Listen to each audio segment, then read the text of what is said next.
আমি গিয়েছিলাম পুরান ঢাকার সবচেয়ে বিখ্যাত জায়গা মাইলেটুলা। আর এই মাইলেটুলাটা কোথায়, কিভাবে যাবেন এবং মাইলেটুলার এই পার্কটি দেখতে কেমন, এই নিয়ে থাকছে আজকের এই ভিডিওতে।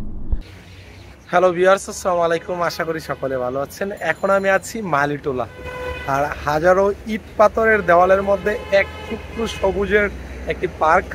আর আজকে আমি এই মাইলেটুলা পার্কটি আপনাদের মধ্যে ডেসক্রাইব করব।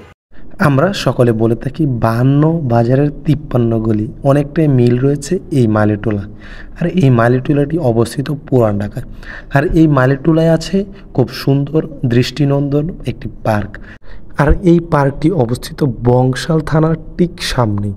আপনি এই সুন্দর জায়গাটি উপভোগ করতে একদম সকালবেলা চলে আসতে হবে এই মাইলেটুলা। আর এই মাইলেটুলার পাশ দিয়ে গেছে দৃষ্টিনন্দন দুটি প্রশস্ত রাস্তা, কিন্তু মাঝখানে ছোট্ট একটি মনে হয় যে সবুজের সমারোহ। দুই পাশে দেখতে পাবেন দৃষ্টিনন্দন গাছ, যা আপনার মনকে প্রলোভিত করে তুলবে। আর এই মাইলেটুলায় আপনি অবশ্যই সকালবেলা যাবেন। সকালবেলা গেলে একটু রিল্যাক্স পাবেন। এই মাইলেটুলায় আপনিও চলে আসতে পারেন আপনার প্রিয়জনের সাথে সময় কাটাতে।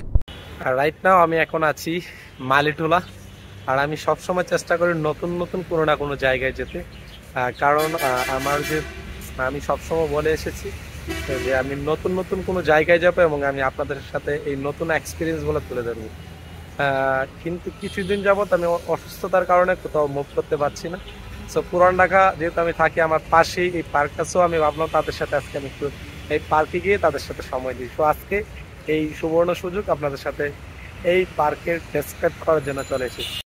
মাইলেটুলা আসতে হলে অবশ্যই আপনাকে বংশাল থানার সামনে আসতে হবে, নয়তো বাবুবাজার ব্রিজ থেকে নিচে নামতে গোল চত্বরের হাতের বাম পাশে এই মাইলেটুলা। সো দেরি না করে সকলে চলে আসুন এই পার্কটি দেখতে। সো আজকের মতো বিদায় নিচ্ছি, দেখা হবে পরবর্তী কোনো ভিডিওতে। পর্যন্ত ভালো থাকুন, সুস্থ থাকুন, আল্লাহ হাফিজ।